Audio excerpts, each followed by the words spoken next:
Hare Krishna, Prabhu. Hare Krishna. So we'll start with the prayers. Om Namo Bhagavate Vasudevaya. Om Namo Bhagavate Vasudevaya. Om Namo Bhagavate Vasudevaya. Narayanam Namaskritya Naram Chaiva Naruttamam Devim Saraswatim Vyasam Tato Jayamudhirayet.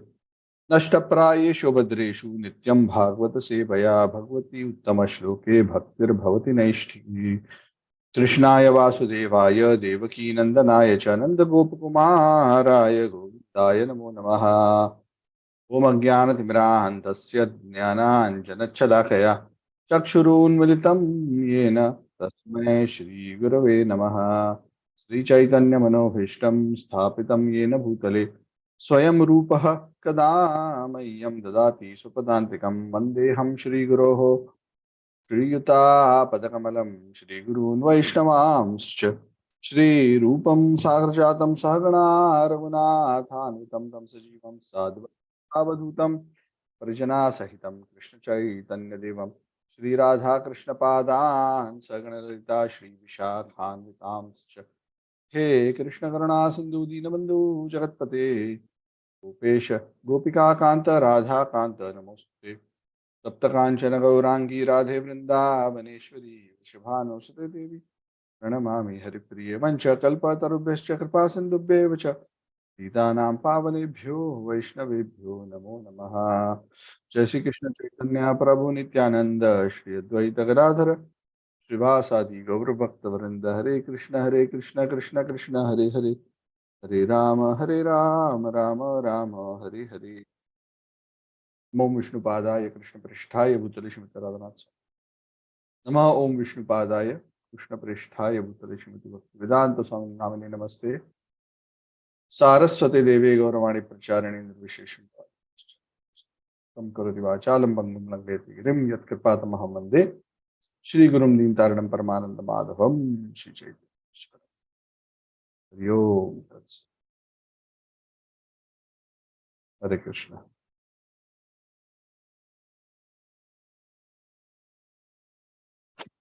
So welcome back. Hare Krishna, Prabhu.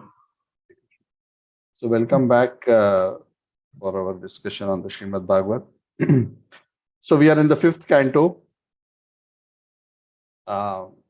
We have concluded the discussion of the dynasty of Priyavrat Maharaj, and we are embarking on the second part of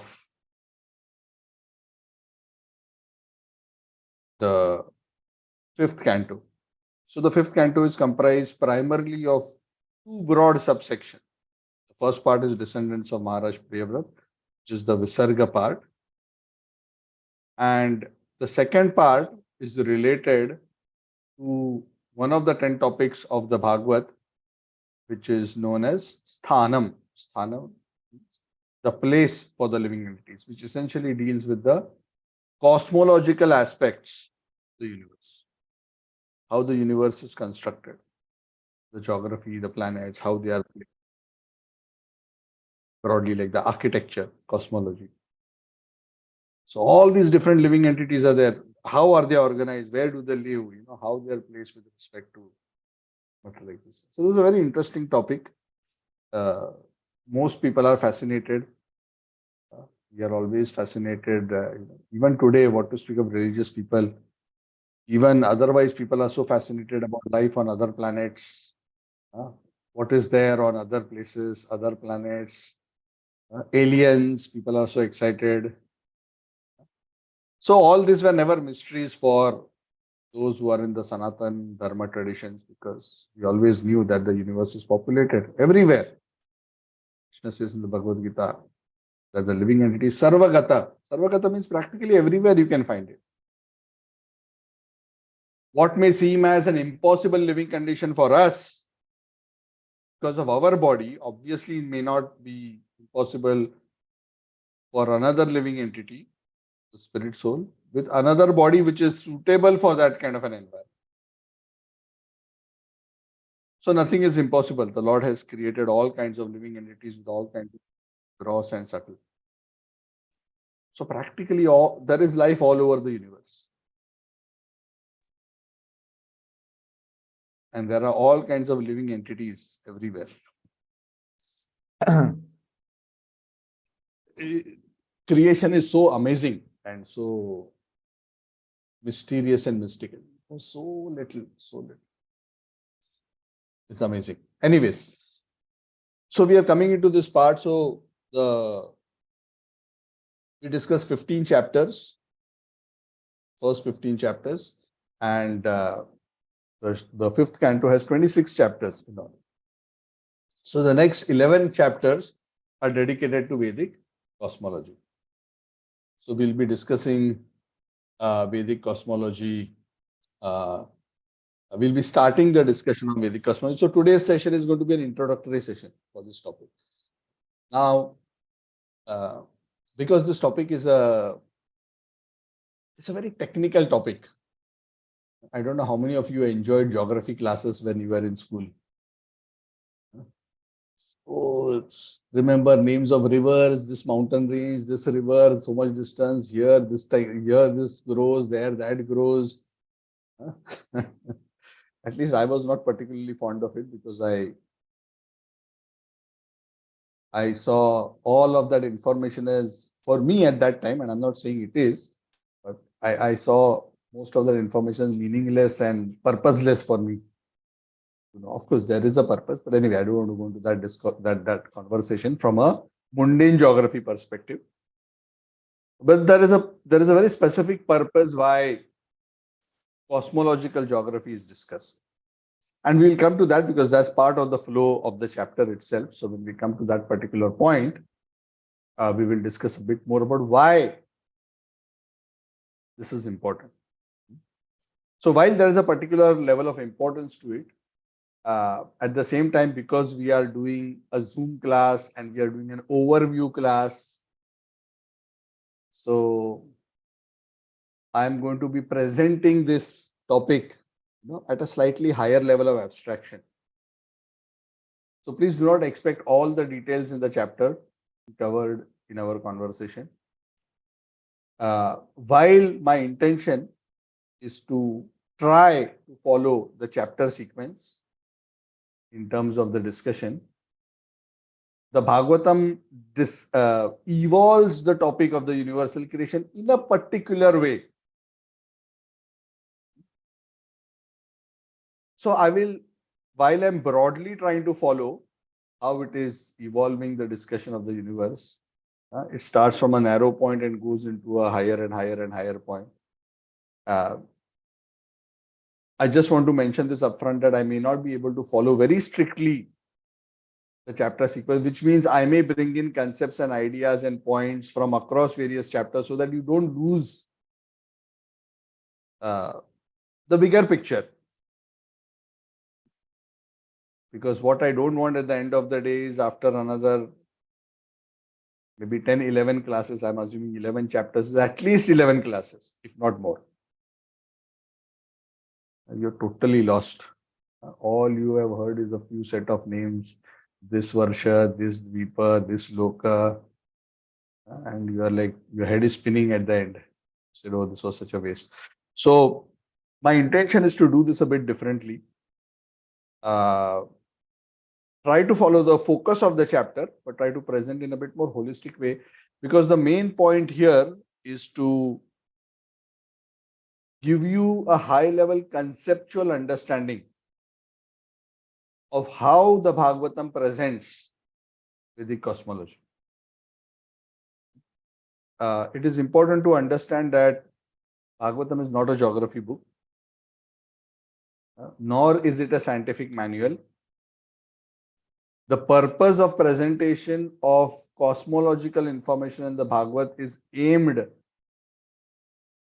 at a particular reason. And that's why it goes into the details broadly up to that extent only. So the main reason is we want to develop a high level appreciation of the structure of creation, especially of this universe. So we will try to keep it at that. So the disclaimer is one, we will not cover all the details. Disclaimer two is we may link concepts across chapters and I may present certain ideas which are coming in later chapters upfront so that I I try to present it to you in a way that I believe you will best be able to absorb. I don't claim that that is the best way, but I will try. Third disclaimer, I may not have all the answers to all the aspects because this is a very technical, intricate topic. So I will try to present the understanding based on whatever knowledge I have. So wherever I don't know, I will say I don't know. Because some of these aspects are very technical. There's a separate book on Bhagavad cosmology and Bhagavad astronomy. Full books. Actually, it is just next to me. I don't know the place. So this doesn't come in focus. Okay. This comes in focus. Yeah. Yeah. So there's a Bhagavad cosmology, Bhagavad. I haven't read all of it, but essentially whatever is in this book, because the author of this book, Pavaneshwar Prabhu, my god brother, he's one of the extensive researchers on Bhagavad cosmology, and he has written this book after discussing with many other ISKCON authorities on the same topic. So they have jointly come together and agreed that this is the understanding, and they have compiled it together. And it's very wonderful. It's a very thorough work. And I've personally learned from him over many, many sessions. At least 10, 12 hours of classes I've attended live with him, where I have understood this. But of course, I cannot claim that I retain everything of what he has spoken, but I believe that I have a fair understanding of the concept, at least enough to give a reasonable understanding to you all. So that is going to be my attempt. So, yeah. So of course, I will ask you to read along the Bhagavatam just like any other chapters. And if you want to go into more detail about this specific subject, then I just showed you the book. I'll later on put the title of the book and cover on our group. So it's available online also if you want. If you're at all interested, some individuals are. I was very fascinated with planets and lokas and all these things. This is very early childhood. So some people are fascinated by these kind of things. Some people are more interested in which is my how far Paris is from here and how far the fashion store is from here. Of course, I'm not criticizing anybody. I'm just saying that people are attracted and excited by different things. So some individuals find this kind of topic very interesting and exciting. Also, another very broad and a broad area of discussion is how this Vedic cosmology or Bhagavad cosmology maps and matches with modern understanding of universal structure. So that is not a topic we'll be discussing because obviously the Bhagavad doesn't discuss that. But if you want to go into that, you can read the book. But I can give you a broad statement that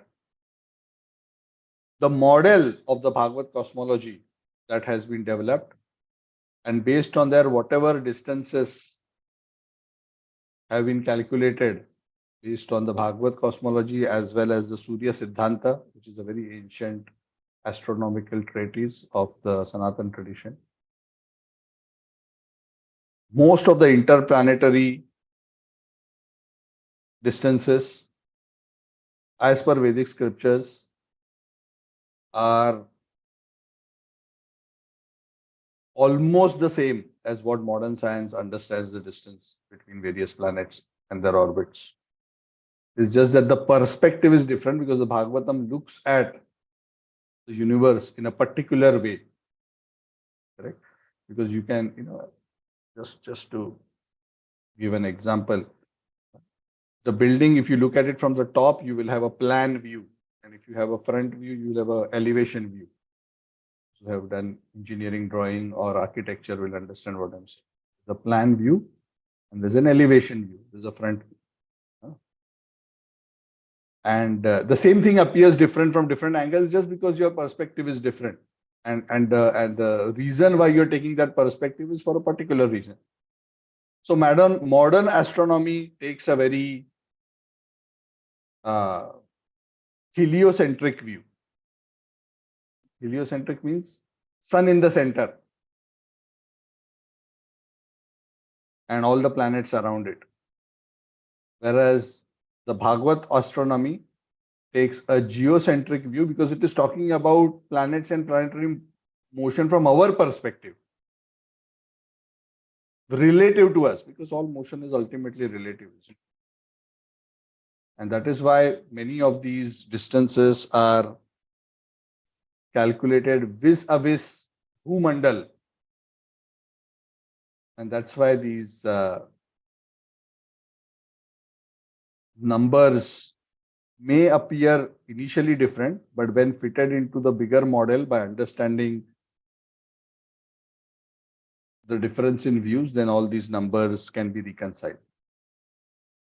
Okay, but I just want to emphasize that the numbers pretty much reconcile and very close in the sense they are like just maybe plus minus 1% or less mismatch.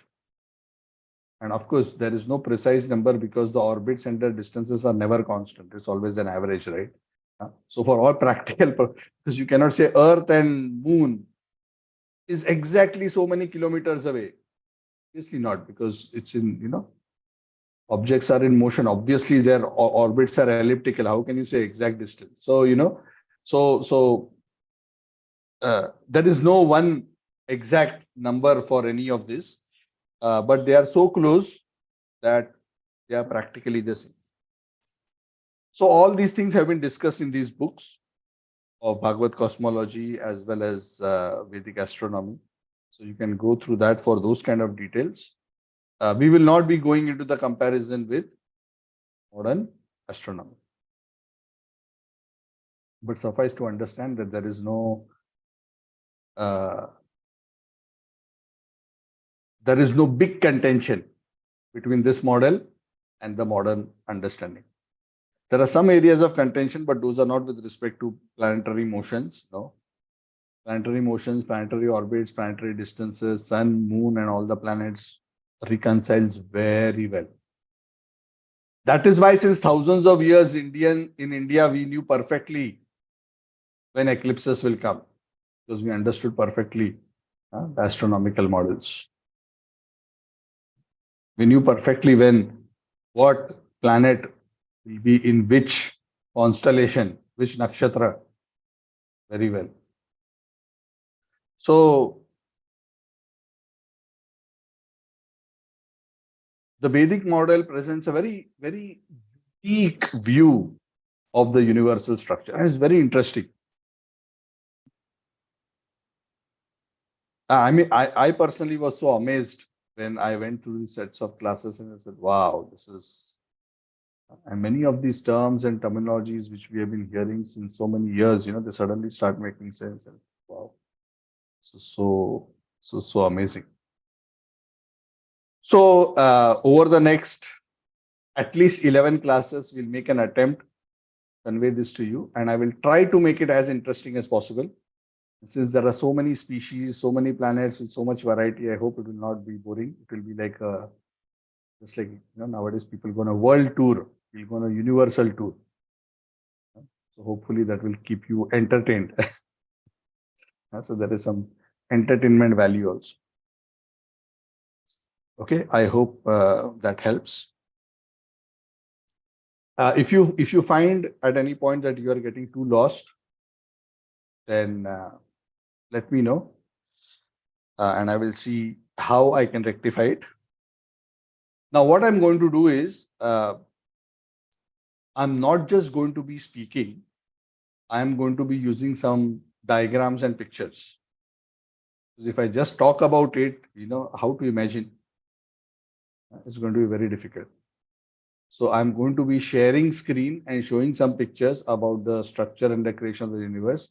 So all you have to do is just remember these pictures. If later, if you want, I can even put the pictures on the WhatsApp group. So no harm. So that you have that. And these pictures are from these books, Bhagavad Cosmology books. Okay, so it's not my own artwork. So all credits to Pavaneshwar Prabhu and his team who have done this work. So it's very interesting.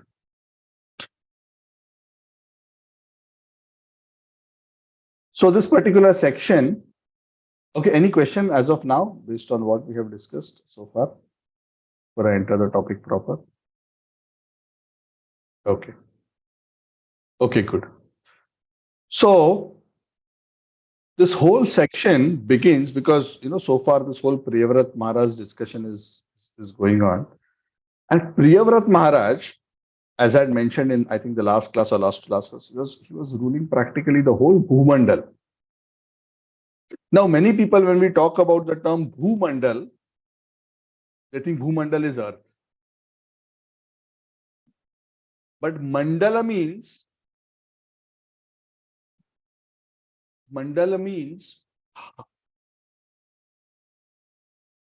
a system. It's a system, not one place, not one planet. It's a system. Like we say solar system in modern astronomy. I'm not saying Bhumandal is solar system. I'm just saying system.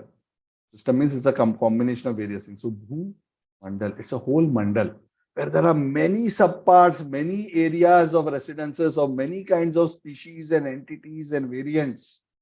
There's a whole system. So Priyavrat Maharaj was the entire Bhumandal. And I will explain this in greater detail as we get into the universal creation and the Bhumandal in detail, the geography. But just a reminder that the Earth is a very tiny, small part of Bhumandal. Very tiny. I don't know how much percentage, but it is perhaps less than 1%. I have not done mathematical calculation, but just what I know based on the geography. It's a very small part.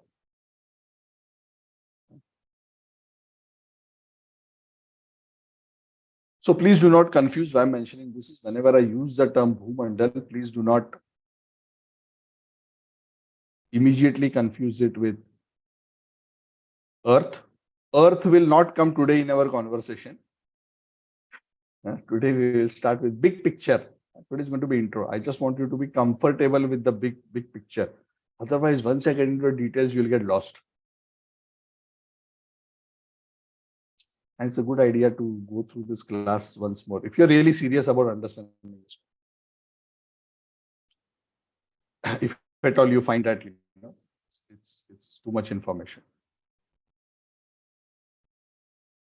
So I want to give some prelude as to how the conversation goes in the direction of universal creation before I start going into the geography description per se. So after the description of Maharaj Priyavrat and his pastimes, when the section of Maharaj Priyavrat, the first chapter of the 5th canto, I think it was verse 39 or some verse like that.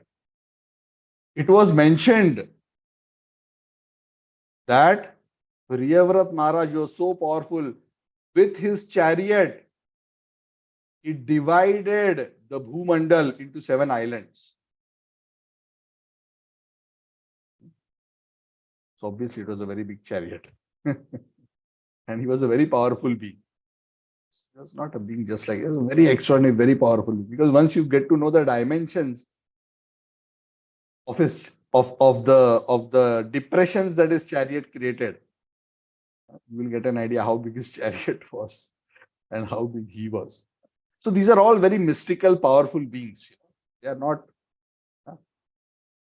like one of us. very extraordinary, powerful. These individuals may come across when we read the Bhagavatam as if they are, like us, but they are very, very powerful. He is the son of Swayambhuvana. Swayambhuvana is the son of Brahma. So imagine, they are very close to the initial creation. They are very, very powerful beings who were given the task of setting up various aspects of the universe so that the rest of the creation and the other things can progress. So at this point, after Prevrat's descendants discussion has concluded, Parikshit Maharaj asked Shukadeva Goswami. He reminds him, Parikshit Maharaj is a very good student. Anything that the teacher mentions previously which got him excited, and because he didn't want to interrupt the class, he keeps a mental note. And then later, you will see this hundreds of times happening in the Bhagavad. You mentioned this that time. Why like this? Why like that? Can you tell me a bit more about that? So this is the characteristic of an attentive student. He's not just sitting through the class waiting for the bell to ring, period over, pack bag, go for lunch break.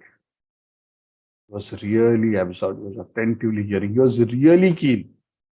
And he was understanding all of this in connection with the Supreme Lord, because the creation is not disconnected from the Lord. It is His manifestation. It is His Vishwarupa. He said, you had mentioned that the Bhumandal extends as far as the sun spreads its light. It means there are parts of the universe where the sunlight doesn't reach. So as far as the sunlight reaches, there is Bhumandal.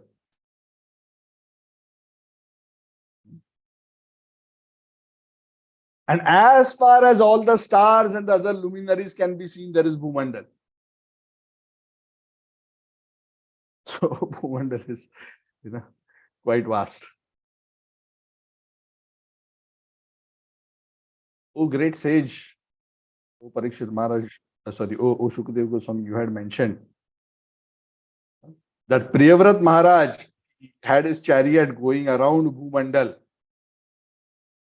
And from his chariot wheel, the depressions that his chariot wheel created as he moved around the Bhumandal, following the orbit of the sun, he created depressions which divided the Bhumandal into 7 islands and 7 oceans or seas.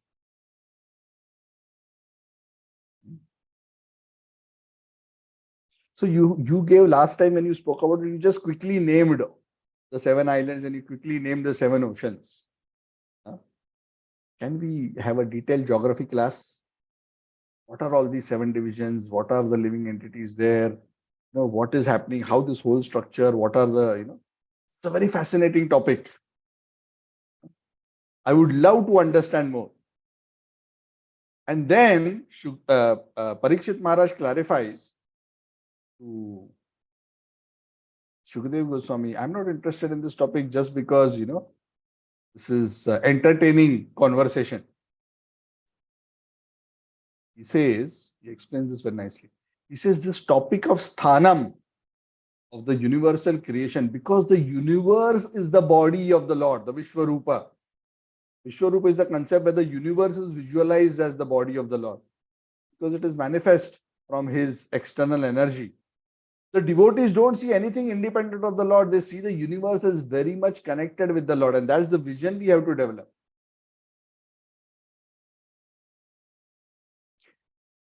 Parikshit Maharaj says that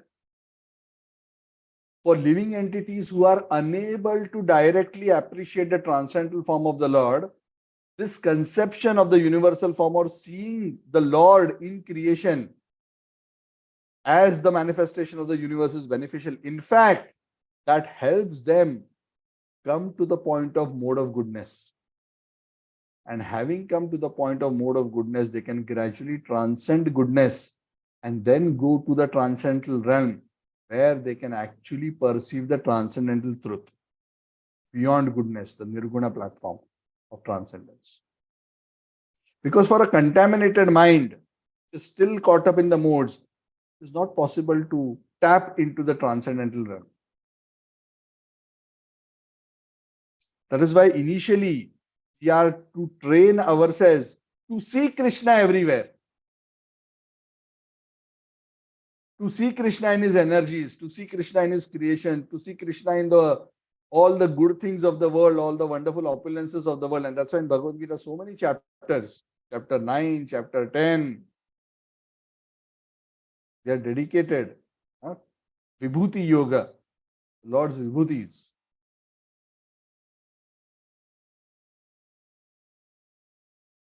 I am this in this, I am this in this. So many ways. So one has to come to goodness, and this kind of a meditation of understanding the universal structure and its connection with the Lord helps the living entity to gradually come up. And when he comes to goodness, using goodness as the platform, a living entity can transcend the modes of material nature. Because the Lord's form is subtle and transcendental. In fact, it is to help us to focus on him that the Lord accepts the deity form. The Lord is transcendental. But because the material mind cannot conceive of the transcendental form of the Lord accepts the form of the deity so that it is perceptible to our material senses. So that in that way we can focus our mind on him by focusing on the deity. Because the Lord accepts the form of the deity as his body and accepts our worship to him in the deity form as direct worship of his transcendental form. That's the Lord's kindness. Otherwise, how can we access the transcendental realm? Just think about it. It's a very interesting thing. If we say, think about Krishna, okay, let's say, think about Krishna. Now, if Krishna is transcendental, transcendental means what? Beyond mind, intelligence, false ego. How can you think about something which is transcendental to the mind with the mind?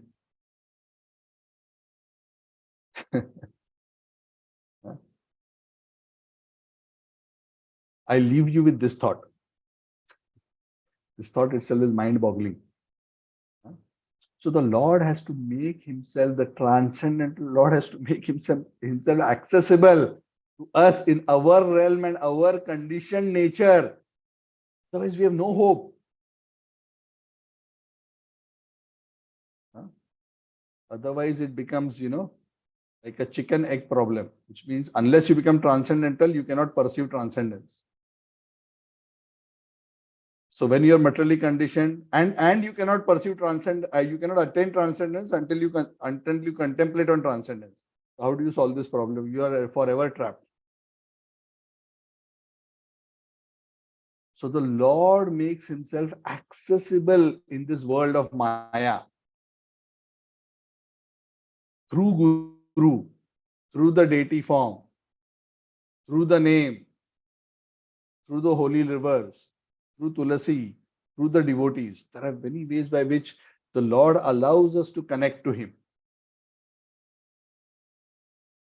But ultimately, the yogi has to come to the point of transcendental experience. Now, this is at an advanced level. How many percentage of yogis are actually at that level? Very, very small.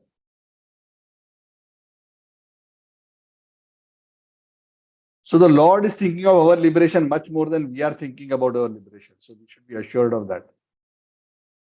He has made elaborate arrangements.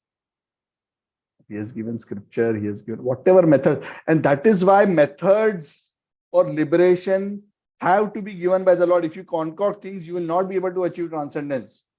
Because if a particular method is not empowered by the Supreme Personality of Godhead, it cannot be used as a method to access him, because he cannot be accessed just through the mind or through the intelligence. The Upanishads, the Puranas, the Bhagavad, the Vedas repeatedly mention this point that what to speak of the Supreme Lord, even the Atma cannot be perceived by the mind or the intelligence or the false, because it is even beyond.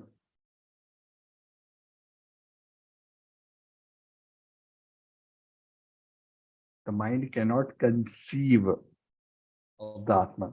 The who perceives the Atman? The Atman perceives the Atman when the mind becomes still.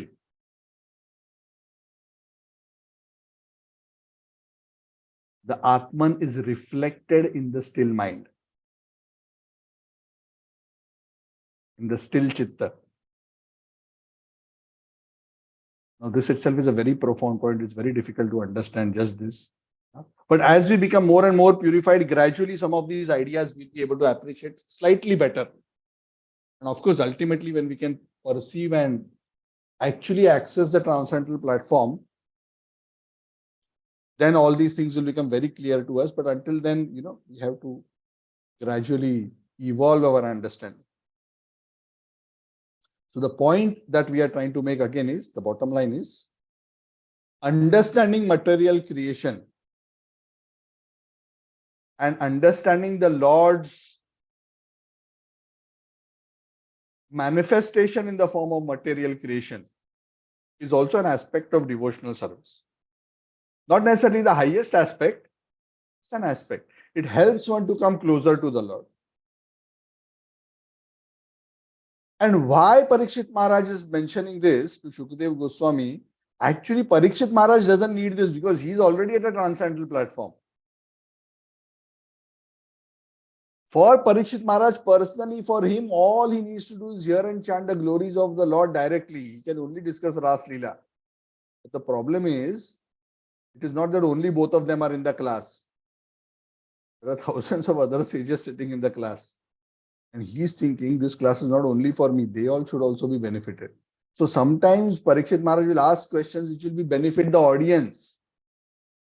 Not necessarily because he needs to know it. Knowing that there are many Mishra Bhaktas, devotees, but they are mixed with karma or jnana or others. He understands that for them, this understanding will be beneficial because that will help them, because they are still at a material conception. They will be able to focus on the Lord better when they have a better understanding of the universal creation, and in that way they can come to a higher platform. So that is the mercy of the devotees. That's why those who are actually genuinely compassionate devotees, they are very considerate even in terms of, they will sometimes ask questions not because they don't know. They'll ask questions because they know that this may be of interest to the audience. They will speak according to the level of the audience so that the audience understands. They are not just interested in showing off their knowledge. Everything went above the head. Solid class. Wonderful class. What did you understand? Oh, it was so high that it all went high above. So one may be impressed by the erudition of the speaker, but if nothing really goes in, then really what is the value? Our objective is not to show off our erudition. Our ultimate objective is to transform hearts and attract the living entities to the Supreme Personality of Godhead, to take shelter of His lotus feet through the process of devotional service.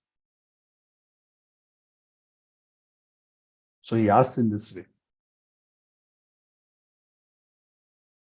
Shukdev Goswami is very pleased. But he says, you have asked a nice question, Parikshit Maharaj, but the expansion of the material creation and the energies of the Lord, the material energy is endless. It is so vast. This whole material manifestation, which is a combination of Sattva, Raja, Tama and its various transformations, manifested in such great variety. But it is so vast and so unlimited, one can describe it completely. What to speak of spiritual, even material creation, nobody can describe it completely. Krishna says a similar thing in the Bhagavad Gita when Arjuna asks him, explain to me about your opulences. Krishna says, Arjuna, I'll tell you a little bit sample, I'll give you sample, because my opulence is limitless. How can I describe to you all of it? And Krishna gives some sample, and at the end of it, he says, enough, I told you enough. You cannot take more than this. Just understand with a tiny fragment of myself. I have permeated this entire cosmic manifestation. Eka amshena sthito jagat. So my glory is so unlimited, you cannot fathom it. Correct? Yeah. Right? Just like, we are very thirsty, we go with a glass to drink some water. And we go and let's say suddenly there's a huge tsunami of water. You wanted one glass of water. There's a huge tsunami wave, 40 feet, 50 feet high of fresh, nice, cooling water coming your way. What are you going to do with your glass in front of that? What can you hold? So the Lord's opulences, the real creation, the extent of devotion, devotional service, the Lord glories is infinite. Is endless. Even the material variety is so endless. How endless is the Lord's opulence? So endless that the Lord himself has not reached the full assessment of that glory. So what is the hope we can reach?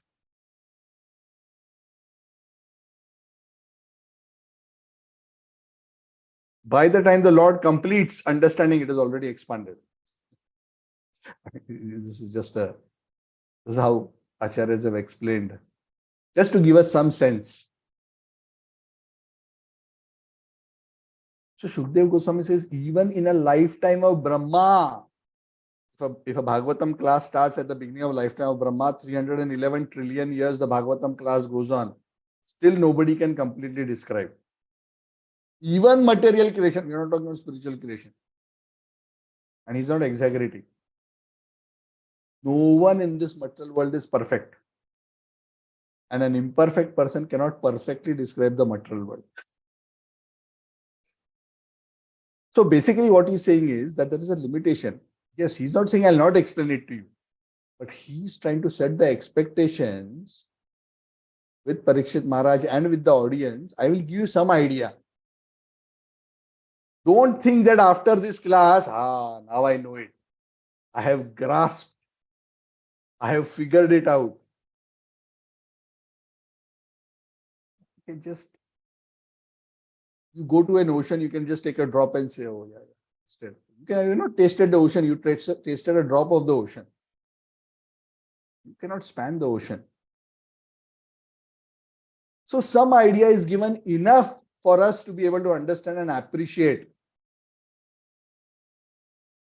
So he says, I will give you an idea of the principal regions, especially I'll explain Bhulok in detail because we are in Bhulok. So, it is a topic of more interest for you and for all of us.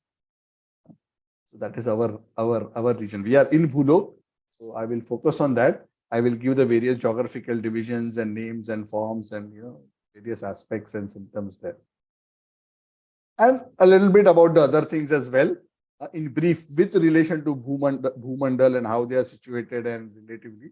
So you get a rough idea, enough for you to, at your level, understand and develop some appreciation of creation according to our capacity of understanding. See, we have to understand, we are also limited by our capacity to understand. Sometimes, we try to act so smart that I want to understand something fully. We have to understand fully first that we cannot understand fully.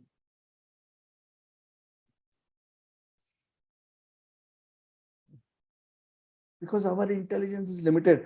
Try explaining to a frog or a dog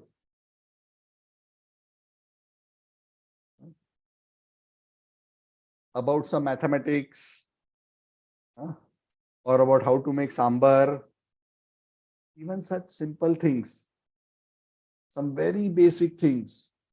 No matter how hard you try, it is absolutely not possible for them to grasp the concept. Because their intelligence is inadequate to understand certain things. So even our human intelligence, we may think we are very smart. But the demigods in heaven think we are stupid. No idea what is what. We think this is everything that we see, but there is so many things we cannot see which exist. There are so many things we do not know. There was one oversmart demon. Sidetrack story, this is not from the Bhagavad. Oversmart demon who pleased Lord Brahma, and he was so smart, he told Lord Brahma, I want a benediction. What benediction you want? All the knowledge and understanding that you have, I want. Because he knew, Brahma there's nothing in the material creation that Brahma doesn't know. And that also, I don't think he knows everything perfectly. Because ultimately the Lord's creation is manifested by the Lord's energy. Even Brahma, he plays his role, but at the end of the day, he has his limitation also because he's a living entity. But nonetheless, amongst all the living entities, his knowledge is, he's like a supercomputer in front of our smartphone. So this living entity said, I want. Brahma said, really? Are you sure? Yeah. Sure. Yes. And Brahmaji knew that actually he was a demon. And he had a demoniac intention to use that knowledge for the wrong purpose. But Brahma, after warning him, said, take. As soon as Lord Brahma gave him all of that, it is that instantly that particular demon's head burst into 1,000 pieces. Oof. It exploded and died on the spot. Because he couldn't handle it. He couldn't take it. It was like, you have a 220-volt device, directly connected to, main line, 1 lakh voltage. You think, oh, I can see my TV better if I connect to 1 lakh volts. Brighter TV. There'll be no TV only after that. So certain power, certain understanding, certain things cannot be handled by certain bodies. You have to understand that. So why I'm mentioning this is that it is very important for us to also understand our limitations.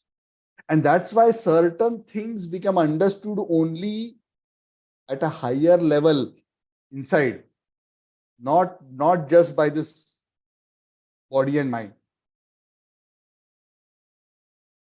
And Shukdev Goswami is also trying to emphasize this to Parikshit. I'll give you a broad description. Nobody can understand this fully. But this is adequate for, it is fit for purpose. What is our purpose?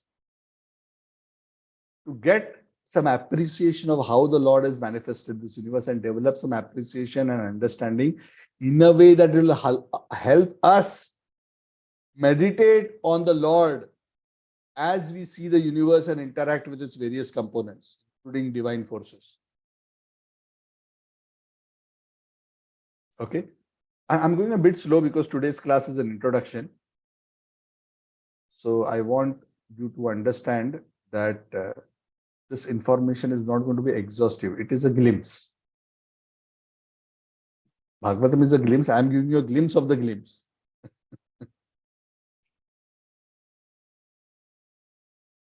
By the way, we have covered only first 4 verses of today's chapter. But anyway, I'm giving you your background. And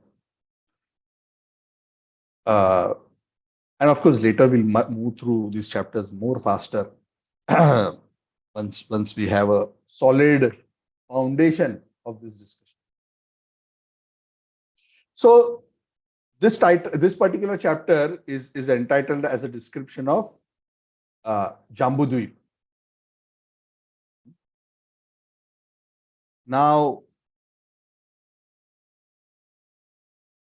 because the discussion of geography has started from Bhumandal and Priyavrat, that's why the topic of discussion started there. And why Jambudwip is the focus of discussion? Because within Bhumandal, we are in Jambudwip.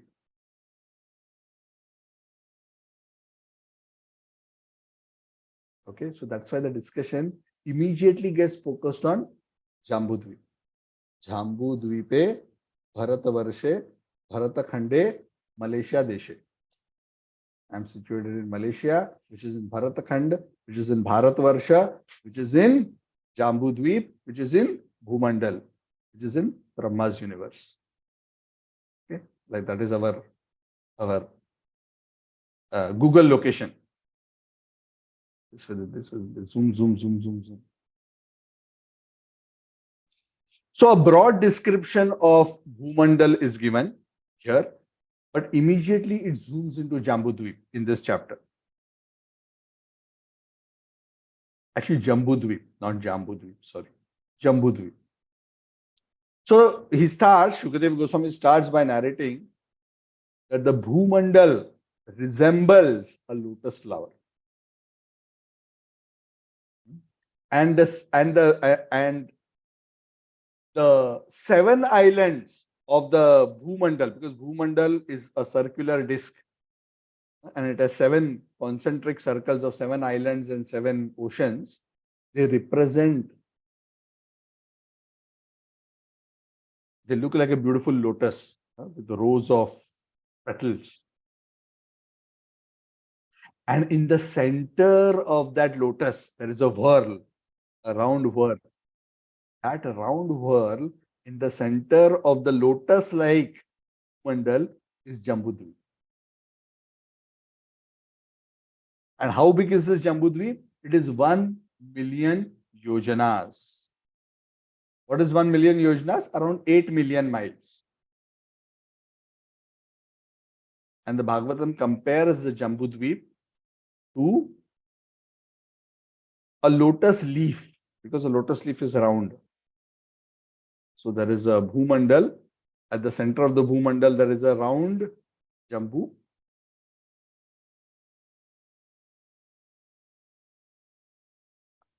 So today, actually, I want to pause here because we have another 7-8 minutes left. So today, I just thought, before we get into the details of Jambudwip, because now immediately the discussion of Jambudwip starts. What are the divisions of Jambudwip? I'm talking about the way the chapter flows, but I don't want to go into that right away. We'll do that in the next class.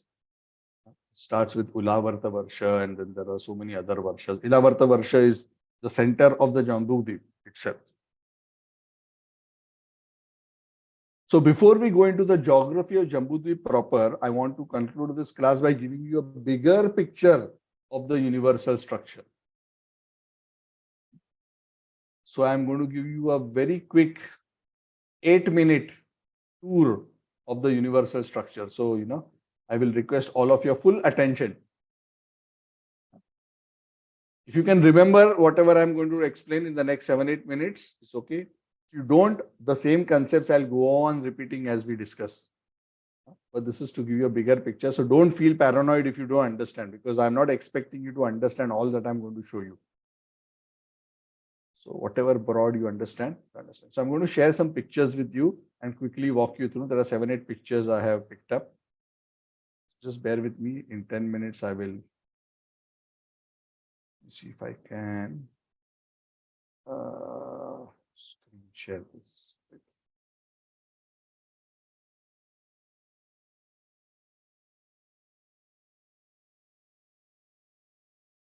Share.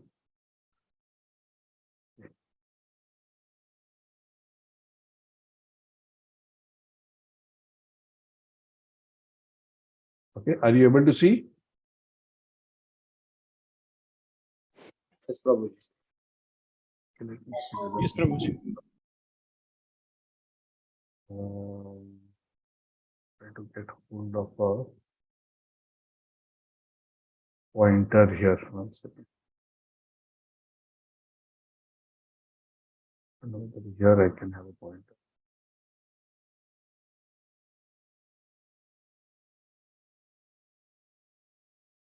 Just give me a second. I'm just trying to figure out.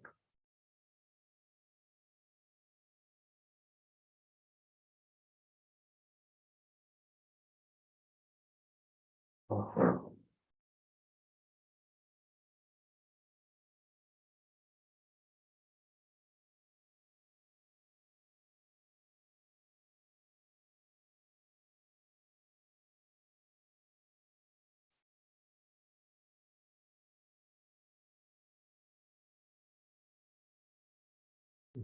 Are you still able to see the screen? Yes, Prabhuji. Yes, Yes, Prabhuji. Prabhu. I did it disappear for me. Just one second. Okay. Okay. Are you able to see my mouse pointer? Yes, Prabhuji. The red dot on the image? Yes. Okay, good. Okay. That's what I was trying to get to. Sorry for that. Okay. So I think this is a very popular image. Okay, so I wanted to start with something which you all are familiar with. All of you have seen this? Okay. So Yes. this is Goloka Vrindavan. This effulgent place is the spiritual world. This is Radha and Krishna in Golok Vrindavan. Golok Vrindavan is also said to be in the shape of a lotus, spiritual lotus. And from that spiritual lotus, Brahman effulgence is coming everywhere in all directions. And within that Brahman effulgence, all these Vaikuntha planets are floating. This whole area is the spiritual world. I don't intend to zoom into the spiritual world because that is not the focus of today's discussion. But there are unlimited planets. There is Narsinga's planet, there is Ram's Ayodhya planet, all the spiritual planets which are eternally existing. This place is beyond creation and destruction. It eternally exists. It is said beyond the Brahman effulgence area, there is an area which is known as the Karana Ocean, the ocean of cause and effect, wherein Lord Mahavishnu, you can see here, is lying in the ocean, causal ocean, and from the pores of his skin, as he breathes out, unlimited universes are manifested.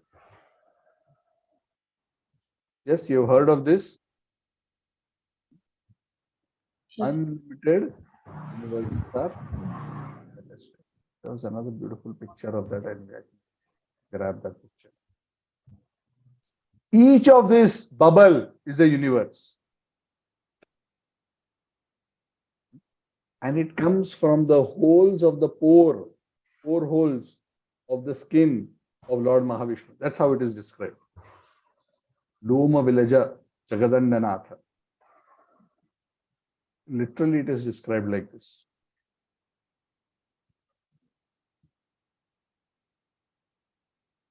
There was something very interesting I read today. Sorry, I'm going off to an slightly different, I mean, not a different, related topic, but something interesting.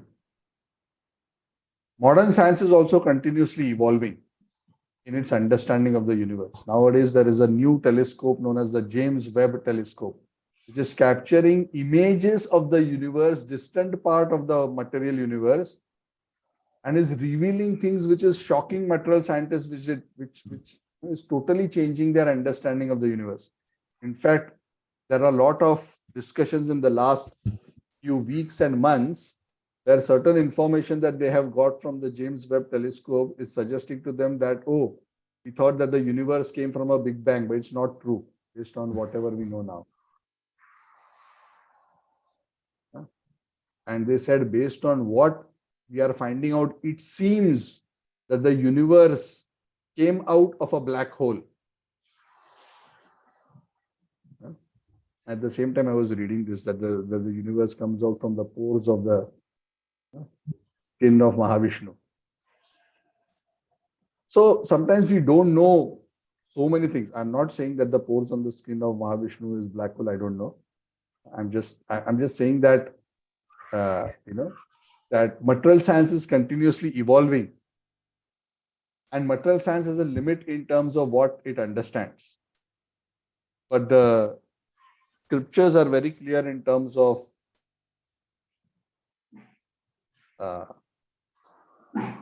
creation, and of course they explain it in a particular way with a particular terminology, so that we can relate to it and we can understand it. So this is a very interesting picture. Now each of this universe has a detailed structure. So how does the universe look from inside? So at a high level, we all know that when these universes come out from the body of Mahavishnu, within each of these universes, The Lord enters as which form of Vishnu? Garbhodakashayi. You see this Vishnu here. What does he do after he goes into the universe? He creates Brahma from his navel. Yeah, but before that, he emanates from his sweat.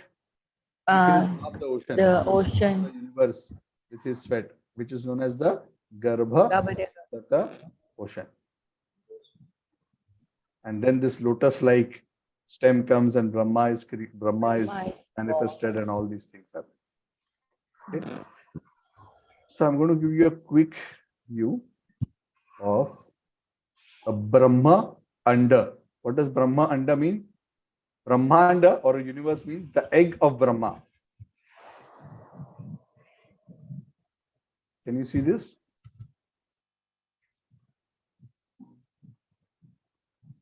Okay, so this is not a very clear diagram. This is a very ancient painting of what a universe looks like.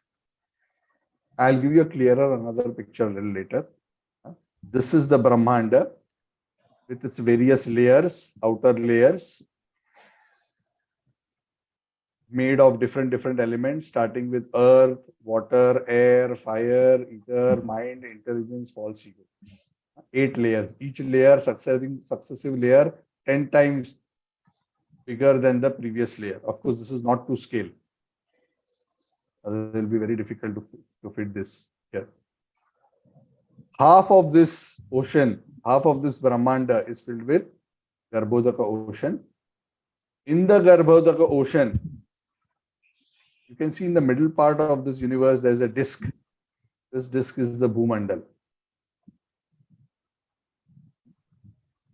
In the middle of the Bhumandal is Jambudwip. In the middle of Jambudwip is Ilavarta Varsha, on which the Meru mountain is situated. You can see this Meru mountain. And this tall.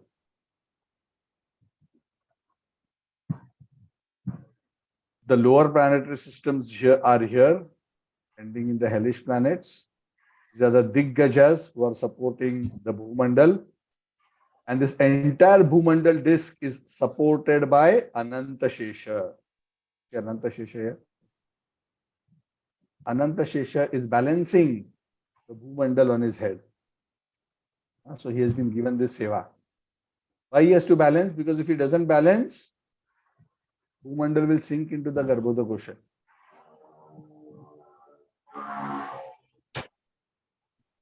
So it is said Bhumandal is supported on the heads of Ananta Shesha.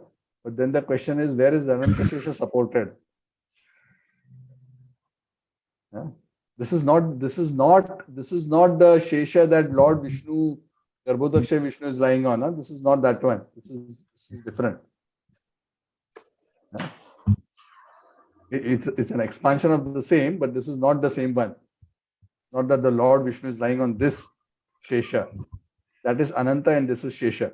So this Shesha supporting the Bhumandal is resting on the back of Kurmadev.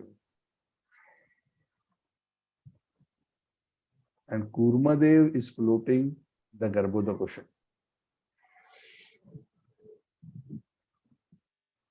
Okay, I'll show you a slightly more clearer picture. Okay, can you see this? Here, Kurmadev is not shown, but Kurmadev is just under Lord Ananta. This is the Garbhodaka ocean. Ananta, Kurma is here, on him is Ananta. Ananta is supporting this disk, which is the Bhumandal. This is the Meru Parvat at the center. We'll discuss all these details about Meru Parvat and all this. So don't worry if you don't understand it, just so that you remember these pictures.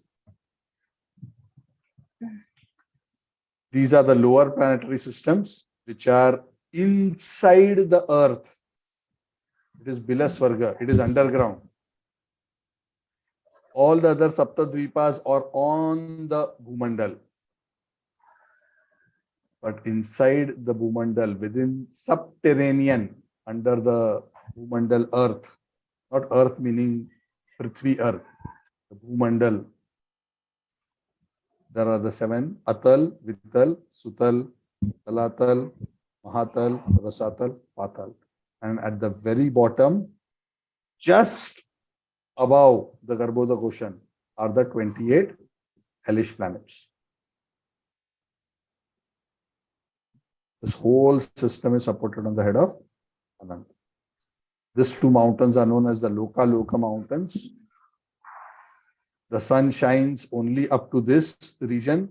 The region beyond this is known as the Aloka area, where there are no living entities. That I am not sure, but there is no official residential places because there is no sunshine here. We'll go into that detail later. The sun is going on around this orbit. The moon is going on around this orbit. Then there are nakshatras above it. Then there are the planets above it. The Saptarishis, the 7 stars above it. The Dhruva Loka. So these are the Swargas. This area is the Swarga area. And there is Dhruva Loka. Then higher than the Dhruva Loka is Maharlok, Janarlok, Tapolok.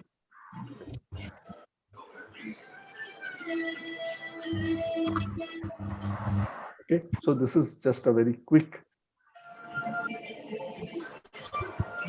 Some of you are watching very intently, trying to absorb this. So I'll put this picture here. This cannot be absorbed in in a few minutes.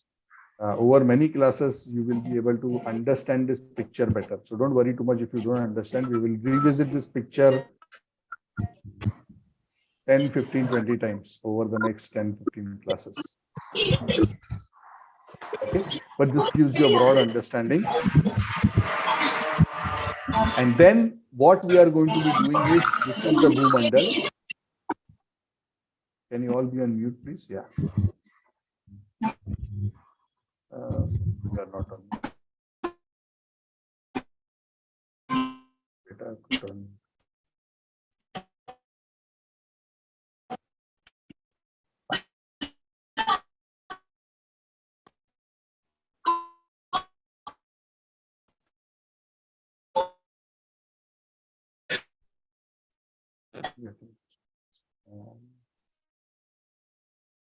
Some connection.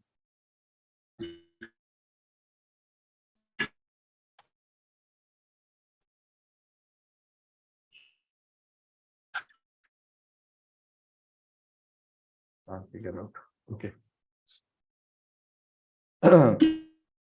So this is the Bhumandal from side view. This is the Bhumandal from top view. I'm not going to go into the different details. There are 7 concentric islands. Then there is of the 7 Dvipas and the 7 seas. Then there is the Golden Land. Then there is the Vajralepa, and then there is the covering of the universe. And right at the center of the Bhumandal here is Jambudwip. This small dot is Jambudwip, and this Jambudwip is expanded like this.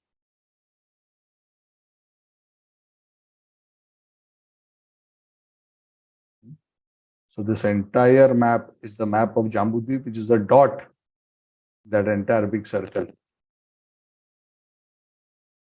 And this chapter and the next few chapters are focused on discussing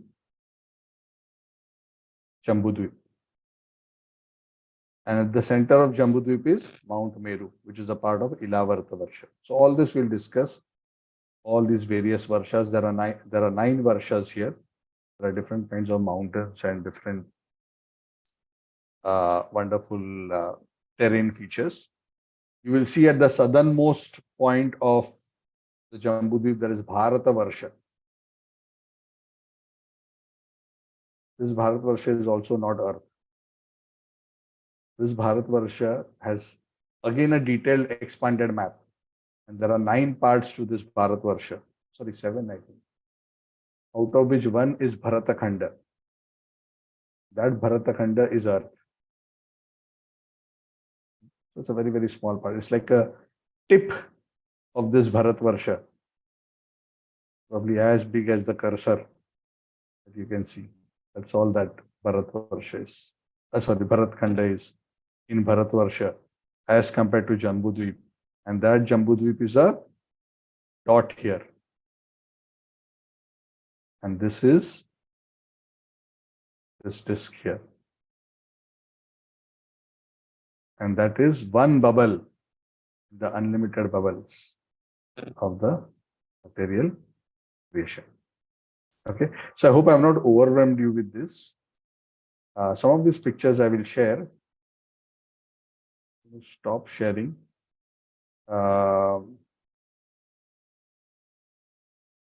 Yes, it is almost 10:10.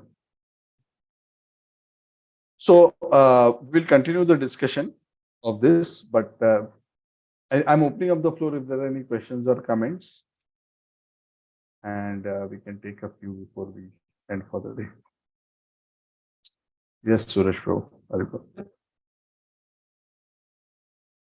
You're on mute. Yeah.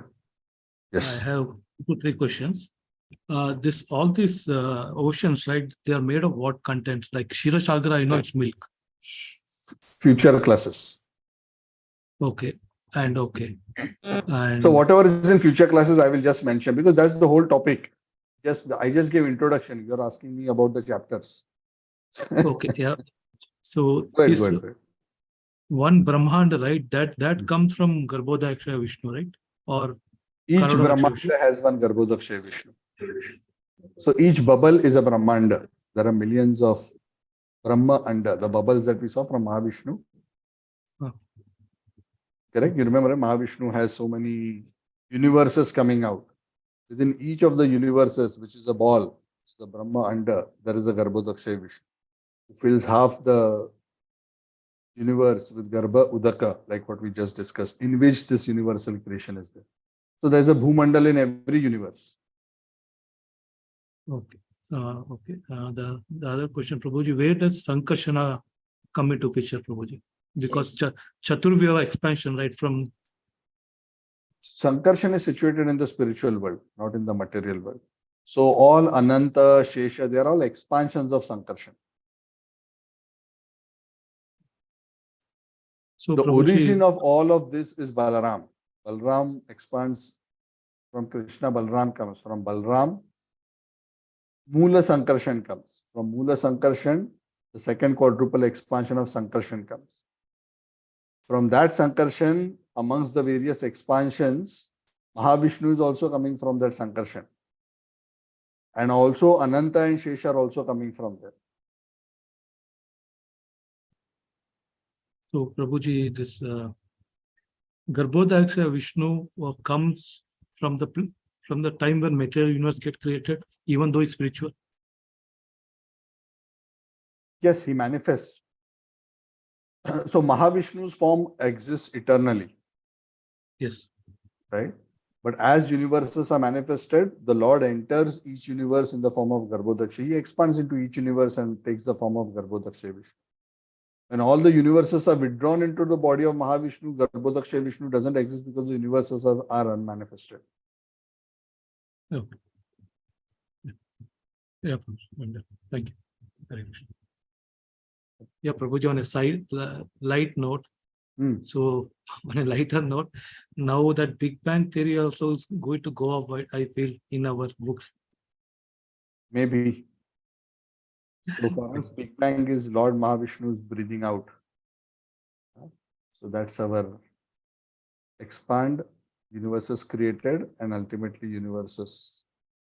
See, material science, this is the nature of material science. Material science will always, because it's based on observation and analysis, as our capacity to absorb, to observe increases and understand increases, as our capacity to analyze increases, newer and newer understandings will come.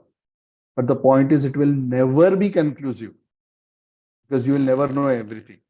And that is why for the conclusive truth, we have to depend on Shastra. Because at the end of the day, we have to understand, even with any telescope, you can only access the electromagnetic spectrum that our devices can track. What about the subtle realms? How are the scientists going to study the subtle realms?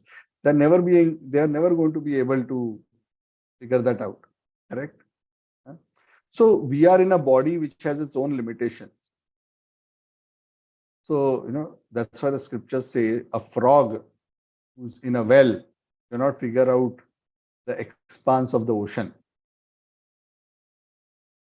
So while we are not saying that we should not make an attempt to understand, yes, we should make an attempt, but we should also understand our limitations. Just like Shukadev Goswami and Parikshit Maharaj, Shukadev Goswami is clearly telling Parikshit Maharaj, I will give you an idea, but please understand, even for a lifetime of Brahma, if I explain, I cannot cover everything. So there is a limit. So that is why we depend on Shastra for conclusive truth. Sometimes material truths may tally with Shastra, sometimes they may not tally with Shastra. It's not that we accept Shastra only when material scientists tally with Shastra. We don't need them to prove that Shastra is right. If they tally with Shastra, good for them. We are not saying, see, Shastra is correct because, then we are saying they are the reference point and Shastra is true because it agrees with them. No. Shastra is the reference point because it is coming from the highest source.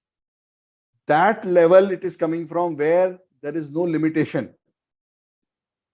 Of course, the way the knowledge is presented to us is presented in a way that limited people like us can develop an understanding of it. In that sense, it will give us limited understanding. But the principles and the concepts are coming from the platform of unlimited. You understand what I'm saying? So they are free from defect. So while we may not be able to fully understand how and what, we should understand and accept the Vedic conclusion as perfect. And as knowledge of material science unravels and gets deeper and deeper, gradually mankind will understand that, well, actually all this was already known. So many things which, for example, distance between the earth and the sun was always known. The Shastras have been speaking about it. Distance between the earth and the moon has always been known.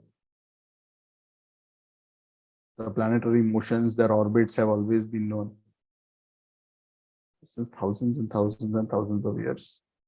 Without sending probes to other planets, without having telescopes.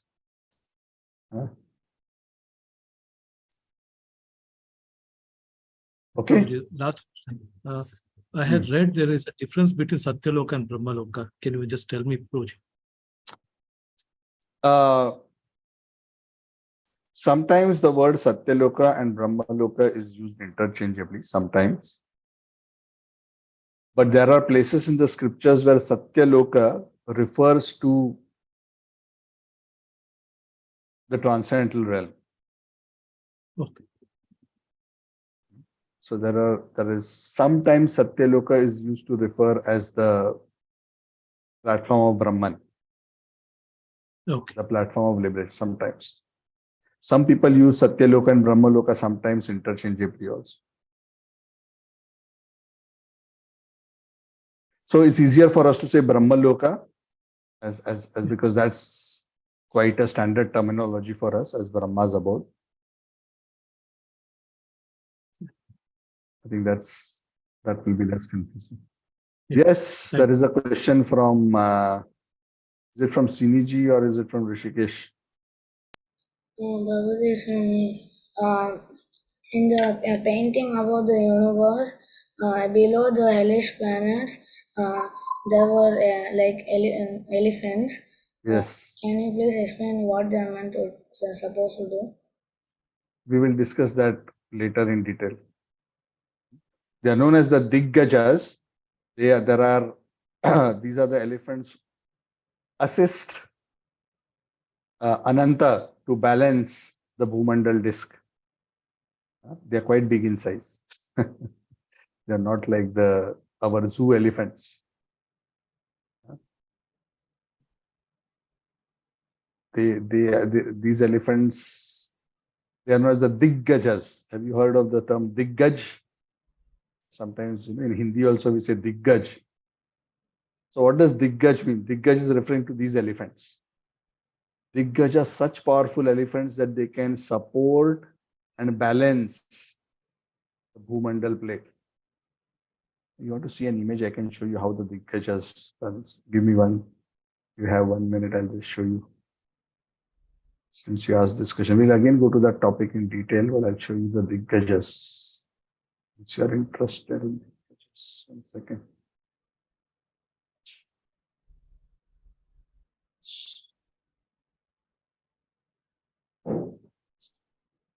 Looking for the right picture.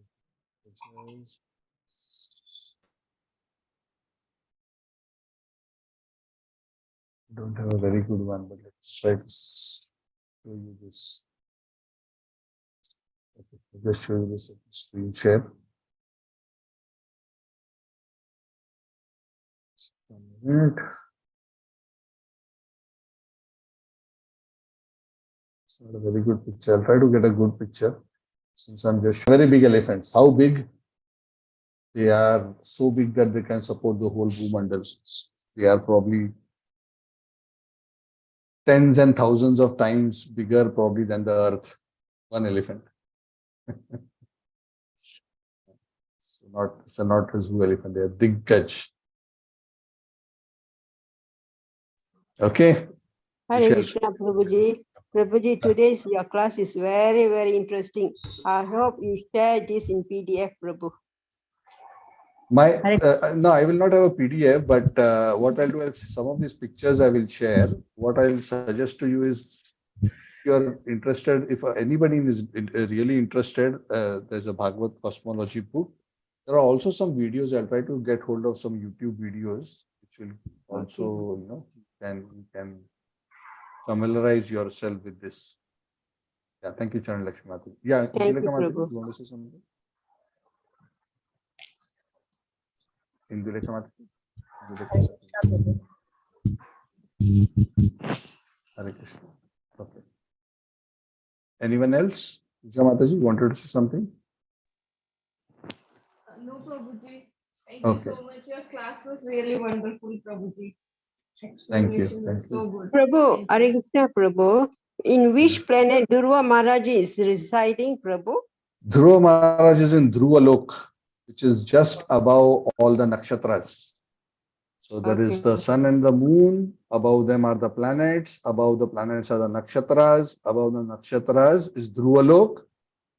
So the heavenly planets are below Dhruva Lok, and higher than the Dhruva Lok is Mahar Tapar Janar Satya. Satya means Brahmalok. Yeah. Okay, Prabhu. Thanks a lot.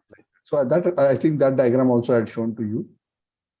We'll revisit that diagram. So even though in one sense Dhruva Lok is a spiritual planet, in terms of physical location, it is located between Swarga and Maharlok. In terms of the vertical map of the universe.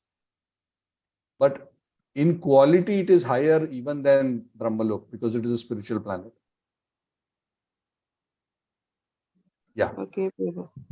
Yes, Tarun Prabhu. Hare Krishna. Hare Krishna, Prabhuji. Prabhuji, what is our destination to reach? It's Golok, right? For us, yes, that is our aspiration. To go beyond the material universe. We don't want to go anywhere in this setup. Yeah.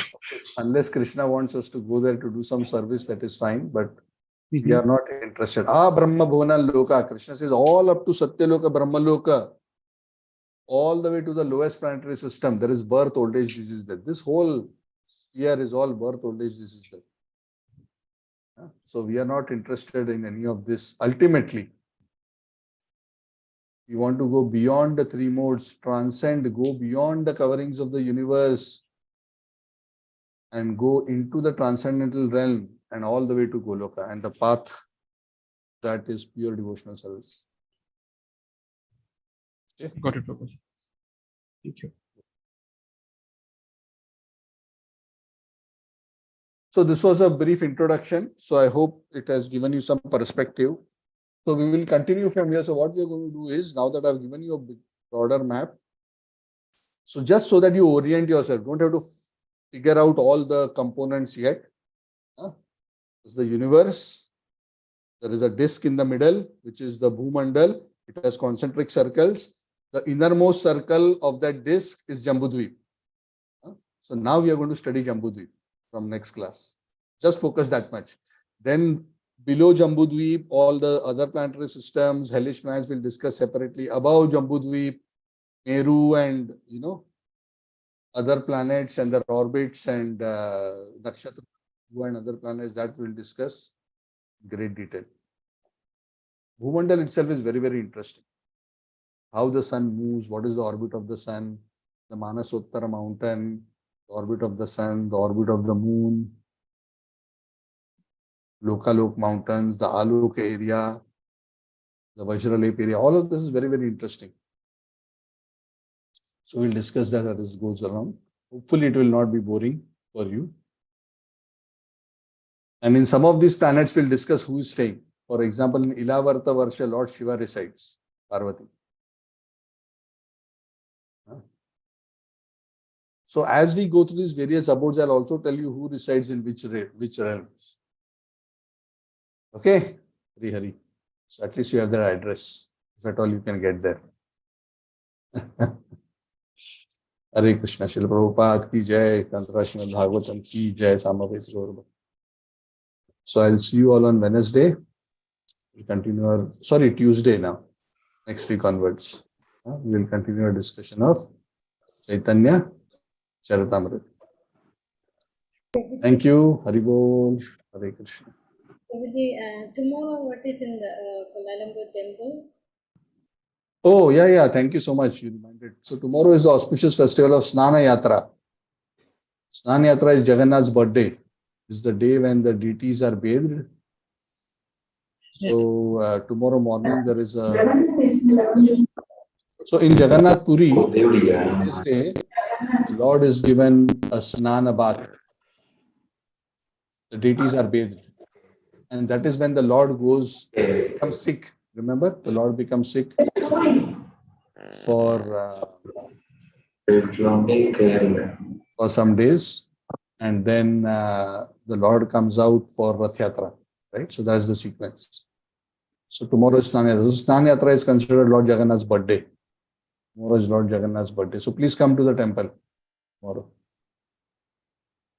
Of course, wherever there is Jagannath temple, this Snana Yatra is celebrated. If you are in a place where there is no Jagannath deity, perhaps there will not be a festivity there. So this festival is specific to Lord Jagannath ji and is celebrated mainly in Puri. Very auspicious day. Okay, did I answer your question? Yeah, so I think there's a morning program tomorrow ending with lunch is what I heard. Tomorrow, Kuala Lumpur. Okay, thank you all. Rivo. Thank you.